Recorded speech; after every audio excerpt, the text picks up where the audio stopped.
اعوذ باللہ من الشیطان الرجیم بسم اللہ الرحمن الرحیم اللہم صلی علی سیدنا و مولانا محمد مبارک وسلم وصلی علیہ الصلاۃ والسلام علیک یا رسول اللہ وعلی آلک و صحابک یا حبیب اللہ الصلاۃ والسلام علیک یا رحمت للعالمین وعلی آلک و صحابک یا سیدی یا شفیع المذنبین۔ میرے تمام دوستوں کو السلام علیکم ورحمۃ اللہ وبرکاتہ۔ آج ہماری 7ویں مجلس ہے رمضان المبارک کی 11 تاریخ 1441 ہجری 5 مئی سن 2020 منگل شریف کا دن ہے اور تقریباً دن 2 بجے کا وقت ہے۔ چونکہ رمضان المبارک کا ماہ مقدس جاری ہے تو اسی مناسبت سے میں کچھ گزارشات آپ کے سامنے رکھتا ہوں۔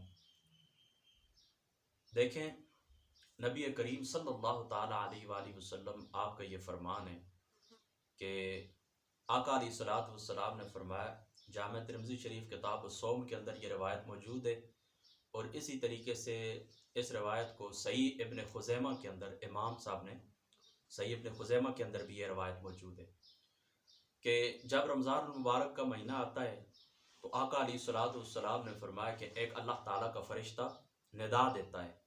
وہ ندا کیا ہوتی ہے کہ یا باغی الخیر اقبل و یا باغی الشر اقصر، یعنی اللہ تعالیٰ کا فرشتہ یہ ندا دیتا ہے کہ اے نیکی کرنے والے تو نیکی میں آگے بڑھ، اور اے برائی کرنے والے تو برائی میں رک جا، جس برائیوں کے اندر تو پڑا ہوا ہے اب اپنے قدم روک دے، اور نیکی کرنے والے تو نیکی کے اندر آگے بڑھ۔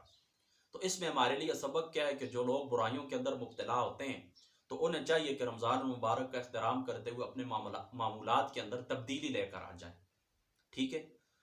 یعنی پہلے سے جو زندگی کی روٹین تھی 11 ماہ جو سال کے معاملات چلتے رہتے ہیں، رمضان المبارک کے احترام کے اندر آپ ان کو چھوڑ دیں۔ وہ ایک مشہور روایت ہے، غالباً میں نے آپ کو ایک دفعہ سنائی بھی تھی کہ ایک شخص نے رمضان المبارک کا احترام کرتے ہوئے اپنے بیٹے کو کہا تھا کہ اس بازار کے اندر تم کھا پی کیوں رہے ہو؟ تو انہوں نے کہا ابا جان آپ بھی تو کھاتے ہیں نا۔ تو انہوں نے کہا میں کھاتا ہوں لیکن میں چھپ کے کھاتا ہوں، یہ مسلمانوں کے رمضان کا مہینہ ہے، اس کے اندر مسلمان روزے رکھتے ہیں، لہذا تمہارا حق بنتا ہے کہ تم سائیڈ پہ ہو جاؤ۔ اس نے اپنے بازار کے اندر بیٹے کو بے عزت کیا تھا، اس کے منہ کے اوپر تھپڑ لگایا تھا، تو فقط رمضان المبارک کا ادب کرنے کی وجہ سے اللہ تعالیٰ نے اس کو اسلام کی دولت عطا فرما دی تھی۔ اب وہ پہلے کرسچن تھا، عیسائی تھا، لیکن اس کے بعد اس رمضان المبارک کے ادب کی وجہ سے اللہ تعالیٰ نے اس کو ایمان نصیب فرما دیا۔ تو ہمارے ایک دوست ہوتے ہیں اٹک شہر کے اندر الخیر اسٹور کے جو مالک ہیں حاجی محمد ہارون صاحب، وہ ایک دفعہ آئے تھے، عمرے سے واپس آئے تھے، میں ان کی ملاقات کے لیے گیا تھا، تو انہوں نے بڑی پیاری بات کی تھی۔ انہوں نے کہا ہم کیا روزے رکھیں گے، کیا نمازیں پڑھیں گے، کیا یہ معاملات کریں گے، بس اللہ تعالیٰ کے جو خاص دن ہوتے ہیں اگر فقط ہم ان کا احترام بھی کر لیں تو اللہ تعالیٰ ہمیں پار لگا دیں گے۔ تو سب سے پہلا میرا آپ لوگوں کو پیغام یہ ہے کہ اس ماہ مقدس کا احترام کریں، اور اللہ تعالیٰ کو اس کے رسول کا ہم سے جو مطالبہ ہے کہ نیکی کے کاموں میں ہمیں آگے بڑھنا چاہیے، اور آپ لوگ دیکھتے ہیں کہ ہم بالکل اس کو الٹ کرتے ہیں، نیکی کے کاموں میں آگے بڑھنے کی بجائے جو کچھ ہمارے بس کے اندر ہوتا ہے ہم اس کے اوپر سانپ بن کے بیٹھ جاتے ہیں، گرانی کر دیتے ہیں، اسی طریقے سے ذخیر اندوزی کرتے ہیں۔ روزمرہ جو استعمال کی اشیاء ہوتی ہیں پہلے ان کی قیمت اگر 50 روپے ہوتی ہے تو 500 تک چلی جاتی ہے، 10 گنا مہنگائی ہو جاتی ہے۔ اور جن لوگوں کو آپ نان مسلم کہتے ہیں، غیر مسلم کہتے ہیں، ان ممالک کے اندر یورپین کنٹریز کے اندر آپ جا کر دیکھیں کہ وہاں پر سارے لوگ اگرچہ وہ ٹھیک ہے انہوں نے کلمہ نہیں پڑھا ہوا، اسلام کے اندر وہ داخل نہیں ہوئے، لیکن امت مسلمہ کے لیے، انسانیت کے لیے ان کی جو خدمات ہیں اس ماہ مقدس کے اندر بالخصوص وہ تمام اشیاء کھانے پینے کی فقط مسلمانوں کی خاطر رعایت کر دیتے ہیں۔ وہ خود ہمارے اپنے کئی دوست ہیں، وہ ہمیں یہ قصہ سناتے ہیں، کہتے ہیں کہ گھر کے اندر شام کے وقت ہم جس وقت باہر دروازوں کے اوپر جاتے ہیں تو بہت ساری اشیاء پڑی ہوتی ہیں کھانے پینے کی، کچھ تیار ہوتی ہیں، کچھ اسی طرح پڑی ہوتی ہیں، ان کو خود تیار کرنا پڑتا ہے، پتہ ہی نہیں ہوتا کون رکھ کے چلا گیا۔ اور ہمارے ملک پاکستان کے اندر جو اسلام کے نام کے اوپر بنا تھا ہم اس کے مخالف چلتے ہیں۔ ہم کیا کرتے ہیں، جو چیز ہمارے پاس میں ہوتی ہے، جس چیز کی آپ دکانداری کرتے ہیں، جو چیز آپ فروخت کرتے ہیں اس کو آپ 10 گنا سے لے کر 500 گنا تک لے کر چلے جاتے ہیں۔ تو اس طرح آپ کو نہیں کرنا چاہیے، ٹھیک ہے؟ ایک بات ہو گئی۔ دوسری بات آپ لوگ یہ یاد رکھیں کہ جہاں پر اللہ تعالیٰ نے اس ماہ مقدس کو فضیلتیں عطا فرمائی ہیں کہ حضور علیہ الصلوۃ والسلام کی امت میں سے اللہ تعالیٰ افطاری کے وقت 6 لاکھ لوگوں کو اللہ تعالیٰ جہنم سے آزاد فرماتا ہے۔ اس ماہ مقدس کے اندر جو نوافل ہوتے ہیں ان کا ثواب جو ہے فرضوں کے برابر چلا جاتا ہے، اور جو فرائض ہوتے ہیں تو وہ 70 گنا ہو جاتے ہیں۔ اسی طریقے سے آقا علیہ الصلوۃ والسلام کے فرمان کے مطابق شیاطین کو اللہ تعالیٰ قید کر دیتے ہیں، اللہ تعالیٰ جہنم کے دروازے بند کر دیتے ہیں، جنت کے دروازے کھول دیتے ہیں۔ اسی طریقے سے افطاری کے وقت اللہ تعالیٰ دعا قبول فرماتے ہیں۔ حضور علیہ الصلوۃ والسلام نے فرمایا کہ بخاری شریف کی روایت ہے، آقا علیہ الصلوۃ والسلام نے فرمایا کہ مومن کو افطاری کے وقت دو خوشیاں ملتی ہیں، ایک افطار کی اور دوسری جب وہ اللہ تعالیٰ کی ذات اقدس سے ملاقات کرے گا۔ دوسرے مقام کے اوپر آقا علیہ الصلوۃ والسلام نے فرمایا کہ اللہ تعالیٰ فرماتا ہے روزہ میں نے فرض کیا، میں اس کی جزا دوں گا۔ یعنی اس کی ایک شرح بعض محدثین نے یہ بھی لکھی ہے کہ ٹھیک ہے اس کی بہت ساری شروعات ہیں، لیکن ایک اس کی شرح یہ بھی ہے کہ جو بندہ میرے لیے روزہ رکھتا ہے میں اس کو قیامت والے دن اپنا دیدار نصیب کروں گا۔ تو یہ اس کے جو فضائل ہیں، تو فضائل کے ساتھ ساتھ اس کے کچھ مقتضیات ہیں، اس کے کچھ تقاضے ہیں۔ اس کا تقاضا کیا ہے؟ دیکھیں ایک بات میں آپ کو بتاتا ہوں، جہاں پر یہ اللہ تعالیٰ کی رحمتوں کا پیغام لے کر آتا ہے، برکتوں کو پیغام لے کر آتا ہے، وہاں پر یہ ہماری روحانی تربیت کا ایک بڑا خوبصورت پیریڈ بھی ہوتا ہے۔ ہمیں تربیت کرنے کے لیے، معذب کرنے کے لیے، زندگی کی روٹین سمجھانے کے لیے ایک بہترین ٹائم پیریڈ بھی ہوتا ہے۔ کیسے؟ دیکھیں 11 مہینے ہم کھاتے پیتے ہیں، ٹھیک ہے، آپ کو یہ بات سمجھ آ گئی نا؟ 11 مہینے کھاتے پیتے ہیں۔ اب کیا ہوتا ہے کہ جو ہی رمضان المبارک طلوع ہوتا ہے، جو ہی رمضان المبارک طلوع ہوتا ہے، پہلا جو دن ہوتا ہے اس دن کے اندر ہمیں تھوڑی مشکلات ہوتی ہیں، بھوک بھی لگتی ہے، پیاس بھی لگتی ہے، پھر دوسرے دن مشکلات تھوڑی کم ہوتی ہیں، پھر تیسرے دن، پھر 10ویں دن، یہاں تک کہ کرتے کرتے ہم عادی ہو جاتے ہیں۔ اب چونکہ نفس کو آپ نے عادی کر دیا تھا سحری کے وقت کھانے کا، اور اسی طریقے سے افطاری کے وقت کھانے کا، دن کے اندر نہ چائے ہے، نہ پانی ہے، نہ باقی دیگر جو آپ لوگ وہ خورد و نوش کرتے ہیں وہ بھی چلی جاتی ہیں، ختم ہو جاتی ہیں۔ تو اب ان کی نفس ہم سے ڈیمانڈ نہیں کرتا، یہاں تک کہ جس وقت عید والا دن آتا ہے نا، تو صبح کے وقت جو گھر والے ناشتہ پیش کرتے ہیں وہ صبح کے وقت وہ ناشتہ کرنے کو بھی دل نہیں کرتا، کیونکہ آپ کا نفس اب عادی ہو چکا ہے ایک دوسری روٹین کے اوپر۔ پھر عید کے بعد پھر 2-4 دن آپ کو اس واپس روٹین کے اوپر آنے میں لگتے ہیں، پھر آپ روٹین کے اوپر آ جاتے ہیں تو پھر آگے چل پڑتے ہیں۔ تو اس سے ہمیں ایک سبق ملتا ہے، سبق یہ ملتا ہے کہ یہ جو تمہارا نفس ہے اس کی آپ نگرانی کریں، اور جس طرح آپ اس کو عادی کرنا چاہیں یہ عادی ہو جائے گا، جس رفتار سے آپ اس کو چلانا چاہیں یہ چل پڑے گا، جن معاملات کی طرف آپ اس کو دھکیلنا چاہیں یہ چلا جائے گا۔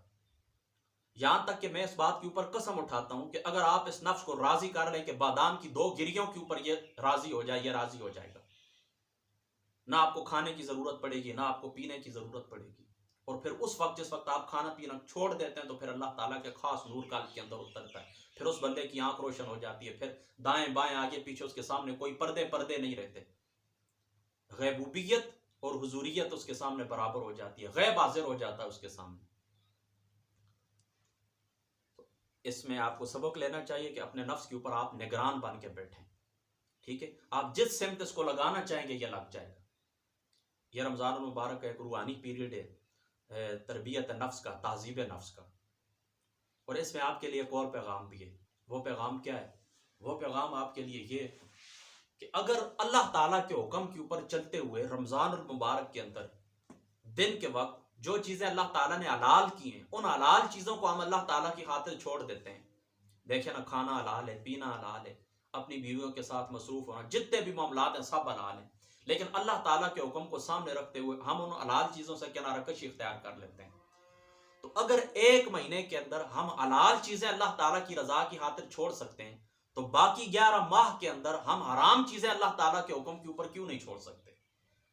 اب دیکھیں، سود اللہ تعالیٰ نے حرام کیا ہے، سود اللہ تعالیٰ نے حرام کیا ہے۔ اسی طریقے سے ناجائز کاروبار ہیں اللہ تعالیٰ نے حرام کیے، ناجائز قتل و غارت اللہ تعالیٰ نے حرام کیے، کسی کا حق دبانا، بہنوں بیٹیوں کی میراث کے اوپر قبضہ کرنا یہ اللہ تعالیٰ نے حرام کیے۔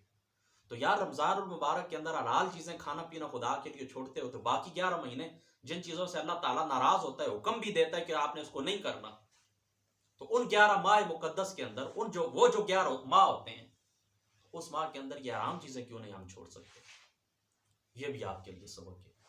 اور تیسری اور آخری بات میں آپ سے یہ کرنا چاہتا ہوں، آقا علیہ الصلوۃ والسلام نے فرمایا اولہ رحمت، یہ روایت صحیح ابن خزیمہ کی ہے، اولہ رحمت اوسطہ مغفرۃ وآخرہ عتق من النار او براۃ من النار او کما قال علیہ الصلوۃ والسلام، کیا آقا علیہ الصلوۃ والسلام نے فرمایا اس کا اول رحمت ہے، اس کا آخر کیا ہے، اس کا درمیانہ کیا ہے، مغفرت ہے، اور اس کا آخر کیا ہے، یہ جہنم سے آزادی ہے۔ مجھے اپنے استاد جی فرمایا کرتے تھے کہ پہلے اللہ تعالیٰ کی رحمت ہوتی ہے، پھر رحمت بڑھتی ہے، ترقی کرتی ہے تو وہ مغفرت کے اندر چینج ہو جاتی ہے، پھر مغفرت ترقی کرتی ہے تو وہ براءۃ من النار یعنی جہنم سے آزادی کے اندر تبدیل ہو جاتی ہے. یعنی چیز ہے رحمت ہی ہوتی ہے. یہ اللہ تعالیٰ کی رحمت کی تین صورتیں ہیں. ابتدا کے اندر اس کا نام رحمت ہوتا ہے، پھر اسی رحمت کا نام مغفرت ہو جاتا ہے، پھر اسی مغفرت کا نام آزادی ہو جاتا ہے جہنم سے. جس طرح میں نے آپ کو پہلے بھی غالباً ایک دفعہ مثال دی تھی یا نہیں دی تھی، کسی تقریر کے اندر میں نے یہ بات کی تھی کہ دیکھیں پہلے دودھ ہوتا ہے، پھر دودھ کے اوپر مکھن آتا ہے، پھر مکھن سے آگے کیا بنتا ہے، گھی بن جاتا ہے. ٹھیک ہے، تو بس اسی طریقے سے ہوتا ہے. یہ اللہ تعالیٰ کی پہلے رحمت ہوتی ہے، پھر رحمت ترقی کرتی ہے، مغفرت کے اندر تبدیل ہوتی ہے، پھر جہنم سے آزادی کے اندر جا کے تبدیل ہو جاتی ہے. تو دیکھیں جو اللہ تعالیٰ کی رحمت بڑھتی ہے، یعنی پہلے دن اللہ تعالیٰ کی رحمت بڑھتی ہے، پھر دوسرے دن بڑھتی ہے، پھر ایک عشرہ مکمل ہوتا ہے اور بڑھ جاتی ہے، پھر اور بڑھ جاتی ہے. تو ہمارا حق یہ بنتا ہے کہ جس طریقے سے رحمت بڑھتی ہے اللہ تعالیٰ کی، اس طریقے سے ہماری عبادت کا ذوق و شوق بھی بڑھنا چاہیے.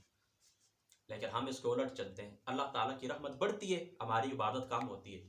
آپ دیکھ لیں کہ ابتدائی رمضان المبارک کے اندر مساجد کے اندر رش ہوتا ہے، ذوق و شوق سے لوگ آتے ہیں. لیکن 3-4 رمضان المبارک کے بعد، 5 کے بعد، یا کم از کم 10-12 کے بعد، جس وقت ایک قرآن پاک ختم ہو جاتا ہے تو پھر اس کے بعد ہمارا رجحان ڈاؤن ہونا شروع ہو جاتا ہے، پھر مسجدوں کے اندر ہم آنا بند کر دیتے ہیں.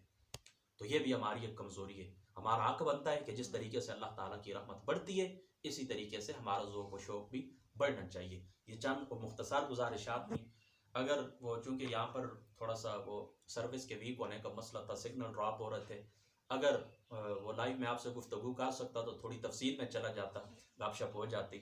لیکن بس اسی کے اوپر اکتفا کرتے ہیں. اللہ تعالیٰ میری باتوں کے اوپر پہلے مجھے، بعد میں آپ کو عمل کی توفیق عطا فرمائے. اللہ تعالیٰ ہم سب کا حامی و ناصر ہو. اللہ تعالیٰ رمضان المبارک کی برکات ہمیں نصیب فرمائے. اس ماہ مقدس کے صدقے پوری دنیا جس پریشانی کے اندر مبتلا ہے اللہ تعالیٰ اس پریشانی سے ہمیں نجات عطا فرمائے. اللہ تعالیٰ جو ہمارے گزر چکے ہیں بہن بھائی عزیز رشتہ دار سب کی مغفرت فرمائے. ہم جو زندہ ہیں اللہ تعالیٰ تقوی والی، صالحیت والی، عزت والی طویل زندگی عطا فرمائے. السلام علیکم ورحمۃ اللہ.